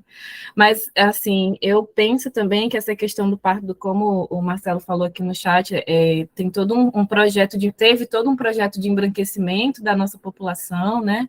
É um projeto político muito complexo e de muito tempo, que não dá para a gente resumir aqui em poucos minutos, mas eu vejo também que, para esse debate, é importante a gente entender que a identificação das pessoas pardas, englobadas pardas e pretas no grupo das pessoas negras, né, é importante para a gente aferir políticas públicas, entender quais são as pessoas que estão ocupando certos espaços, né, quem que está na universidade, é o negro mais claro, o negro mais retinto, quem está ocupando espaços de poder, de decisão. É interessante para a gente entender essas parcelas. É claro que tem essa questão da divisão, que também é muito complicado, que a gente tem lutado por uma unidade, né, entre as pessoas negras, mas é importante a gente entender as passabilidades. Eu entendo que a colega, a Keila, fala, né, mas talvez eu trocaria a palavra de privilégio por passabilidades ou vantagens, né, porque privilégio é poder, e mais claros ou mais escuros a gente não detém privilégios nessa sociedade racista.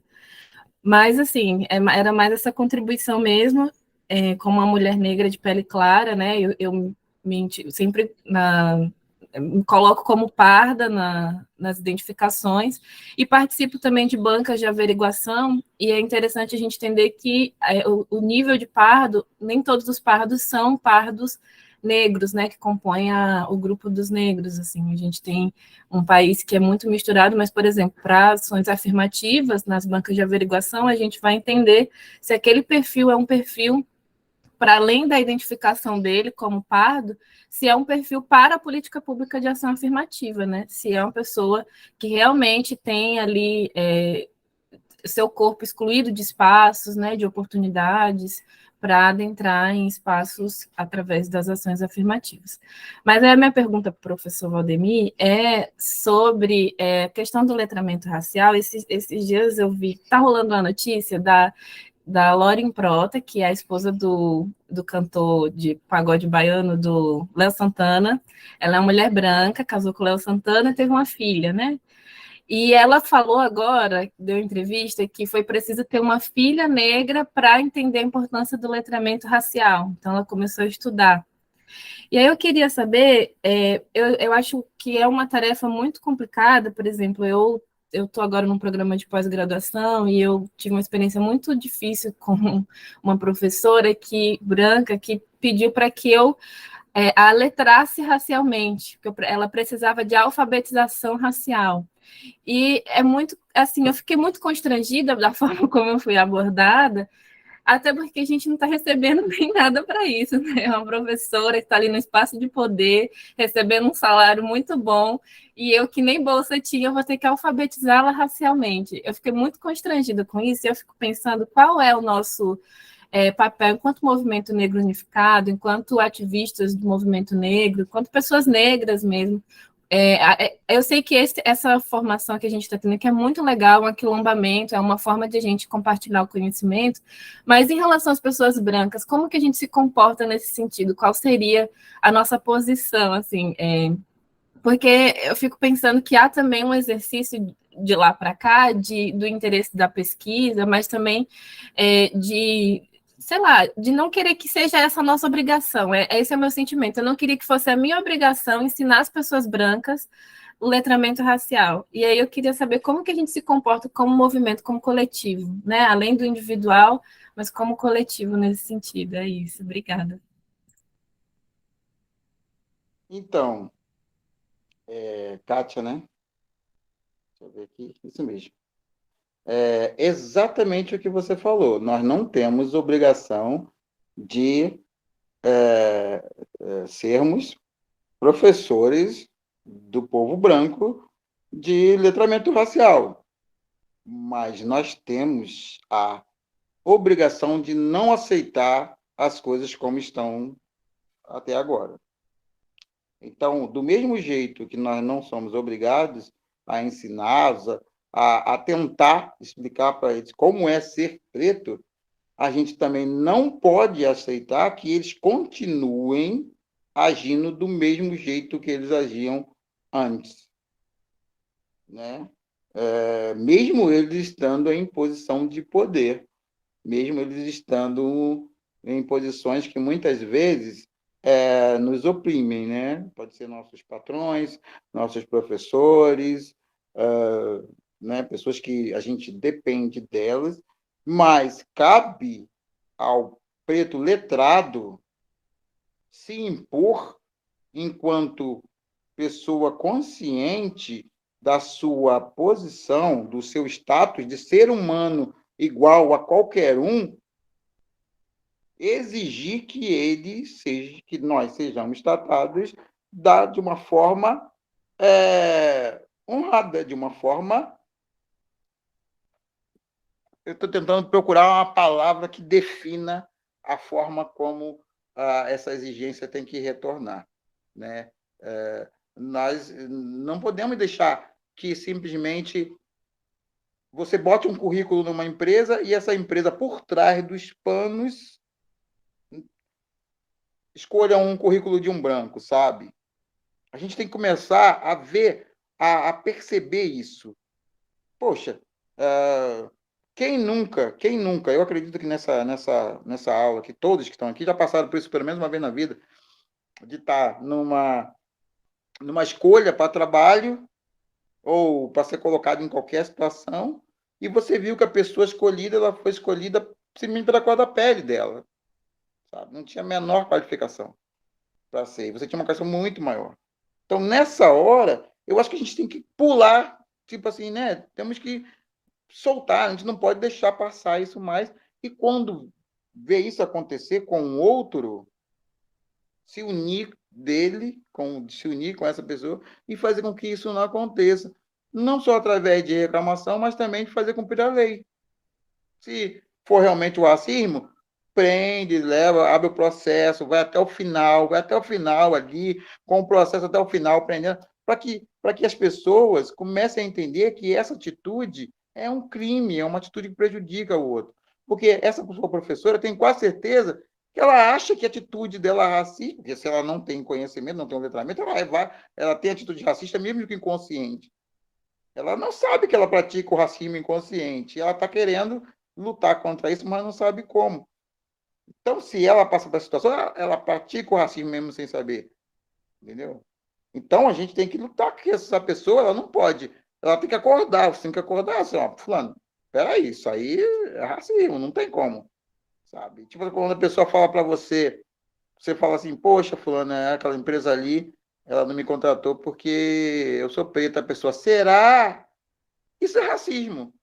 Porque se um branco chega e fala que ele não foi contratado porque ele é velho e contratou uma pessoa mais nova, ninguém fala será. Ninguém questiona isso.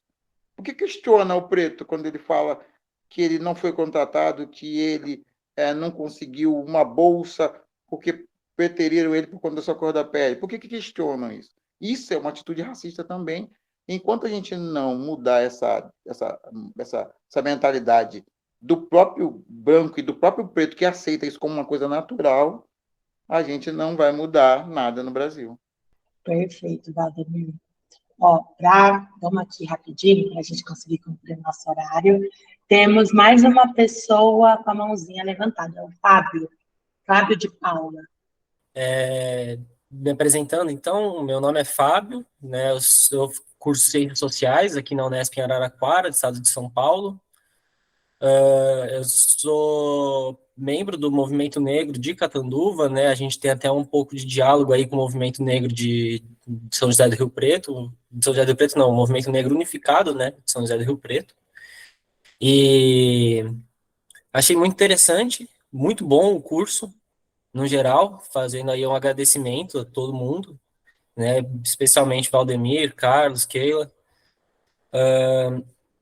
A minha dúvida, ela é mais no sentido de uma fala que veio de um professor meu, né, ele é parte do núcleo de pesquisas étnico-raciais aqui. Não sei se vocês já ouviram falar, da Dagoberto Fonseca, né? É um professor, ele é antropólogo. E certa vez eu estava conversando com ele, estava num diálogo, e aí ele pegou e eu fui perguntar para ele, né, como que eu seria lido, porque como a Catarina colocou essa questão, né, de ser pardo, eu me identifiquei como pardo por, por um tempo, porque, né, questão de cor de pele.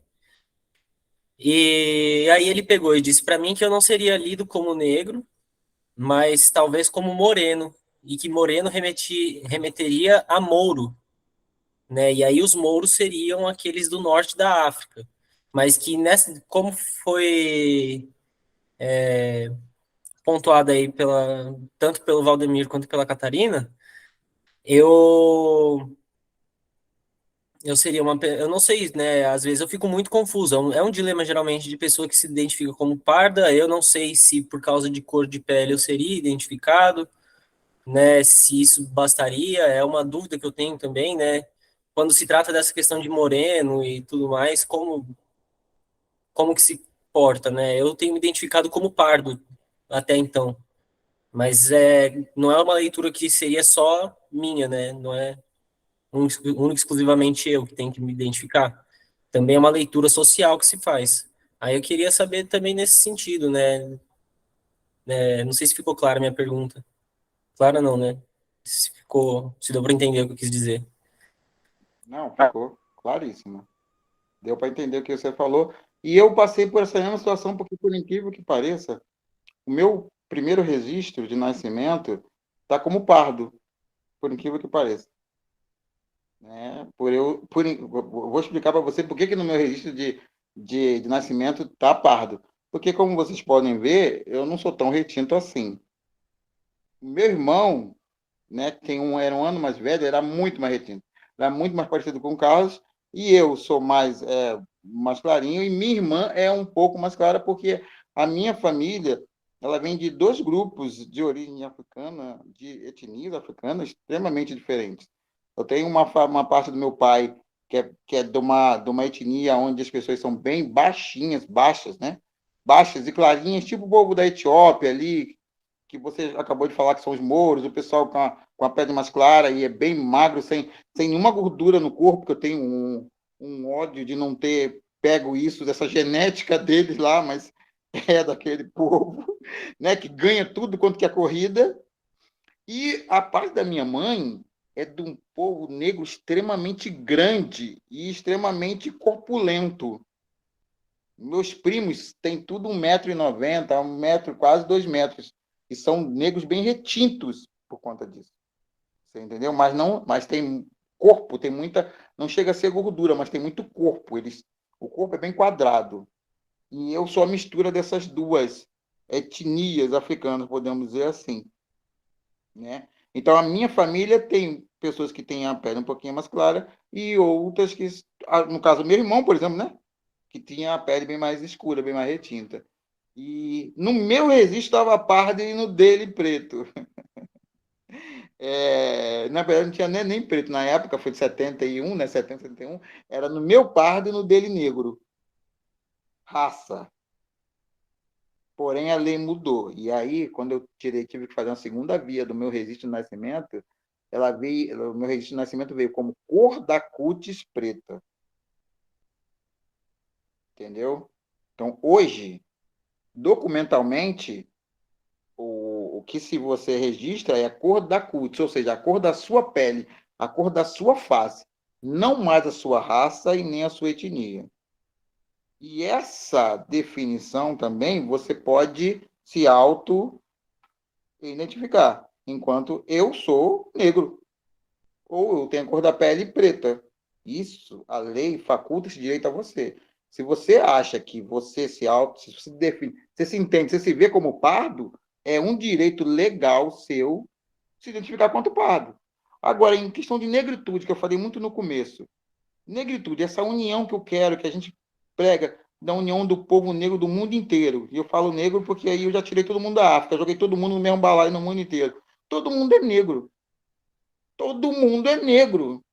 é negro, o que nasce na África, no sul da África, no norte da África, na Europa, no Brasil, na Ásia, que nasce no subúrbio, que nasce em berço de ouro, mas que vai sofrer racismo, mesmo sendo rico, mesmo tendo nascido, ele vai sofrer racismo, então ele também é negro. E quando a negritude ele vai além só da etnia, que a etnia trabalha com questões culturais, sociais, né, questão de identificação, de fenótipo também, é claro, mas de língua, que no seu caso acaba misturando um pouquinho por seu tom de pele ser um pouco mais clarinho.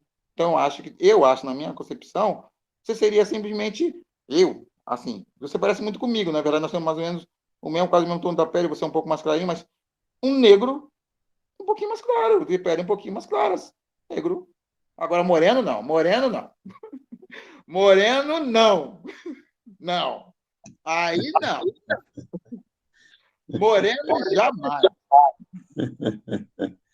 Ô, Fábio, me perdoe interferir. É, imagina a seguinte situação.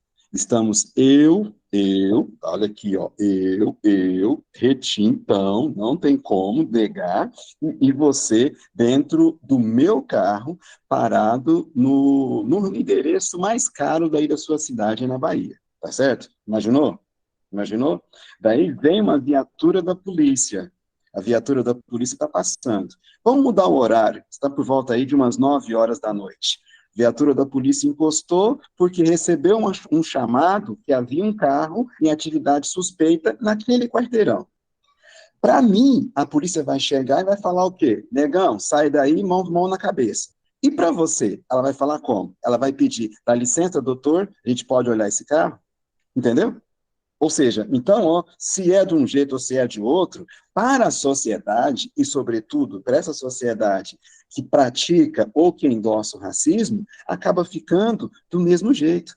Por isso que eu falo com você, é importante sim você se reconhecer, você se conhecer, você se valorizar, mas ter o nosso e o seu letramento racial, para você entender muito bem que até essa de querer falar que você é igual a mim ou que você é diferente de mim, é uma estratégia para nos reduzir e nos fazer opostos àquilo que você está perseguindo hoje. Porque você, como a Catarina colocou, está ocupando uma posição de benefício. Você está numa excelente universidade, tentando calcar aquele grupinho dos 17%. Que é o que a gente comentou agora no início da nossa oficina. Você entendeu? Agora, quando começam a entrar nessa discussão na sua cabeça, mas você não é preto, porque olha o seu nariz, olha os seus lábios, não, porque você é uma outra categoria, será que não é uma estratégia de querer fazer você se pensar diferente? Mas daí, ó, quando der 9 horas da noite e o camburão chegar, e estivermos eu e você lá, você vai ser tratado diferentemente? Eu que vou tomar na cabeça, eu que vou ser colocado dentro da casa do camburão e jogar a câmara de gás lá, e você vai sair livre ou você vai junto comigo, tá legal? Ou seja, nós não podemos aceitar essas coisas, nós não podemos aceitar essa realidade, não é a prática do ódio contra a branquitude, por favor, não é nada disso, mas é o nosso letramento, o nosso reconhecimento e o nosso empoderamento, porque quando o rebanho se une, é sinal de que o leão dormirá com fome. Obrigado, gente. Obrigado mesmo. Ajudou bastante. Porque é isso, né? Política de embranquecimento, no final das contas. Branqueamento, a branquitude vem nessa tentativa, né? De apagar a identidade cultural, étnica, racial. É muito difícil isso. Quando se fala do pardo, né? Tem essa questão do pardo tá sendo colocado sempre nos dois lados ali, e sempre das pessoas querendo, as pessoas não, né? Sempre tendem a puxar o pardo pro branco quando convém, né? Mas eu tava lendo esses dias que é aquela situação, né? Quando o pardo adere aos adereços culturais, étnicos, a crença, a tradição do branco, ele é tolerado dentro daquela sociedade, ele não é aceito, ele é tolerado. Agora, quando ele reconhece étnico-racialmente, né, e afirma essa identidade, Aí ele já é excluído. É isso que o Carlos estava falando. Obrigado, viu, Carlos, aliás. Porque realmente esse seria o cenário, né? Esse seria o cenário. E obrigado, gente. Obrigado mesmo aí. Só um exemplo aqui disso, né, da questão do pardo, é o Mano Brown. O Mano Brown, se você for ver, ele mudou o discurso. Você vê no começo da carreira, ele na música ele fala que é um pardo, fala que é pardo. Não. E hoje você vê o discurso do Mano Brown sendo direcionado, ele se autodefine como negro. Ele fala, só que ele fala preto, é claro, porque o nome não muda, o nome é que não importa. Ele fala preto, eu sou um homem preto que sofre as coisas. Isso é entendimento, isso é letramento. Ele foi nesse período de vida, ele, um estudioso, ele é um cara extremamente inteligente. O Mano Brown é uma das pessoas mais inteligentes que eu já vi e que eu vi escrever letras de música. E ele fala hoje, você vê como a postura dele hoje mudou. Ele fala, não, eu sou um preto, pobre, que agora não é nem tão pobre assim, mas tipo assim, é um preto. Esse finalzinho aqui, no finalzinho que eu tenho que falar do livro, né? Tá? Só rapidinho aqui, falando que quem gostou, né, da oficina, do curso, o meu livro, A Bolha, é um resultado de todo esse estudo para chegar nesses entendimentos de letramento racial, de empoderamento, de disrupção da mente, mudança de mentalidade. No meu livro eu vou muito mais a fundo, tem muito mais detalhes, tem muito mais processos e definições que a gente pode botar em prática, inclusive. Tá? Então, eu vou deixar o link aqui agora o link aqui na mensagem, mas qualquer coisa vai estar nas minhas redes sociais também, e nas redes sociais do MMNU, que eu vou pedir para eles fazerem esse favorzinho, deixar sempre o link lá. Quem quiser adquirir o livro, dá uma lida, e ele vai ter outras edições também. A gente vai se aprofundar muito nesse assunto aí de letramento, de empoderamento e disrupção mental. Obrigadão, galera. Até a próxima.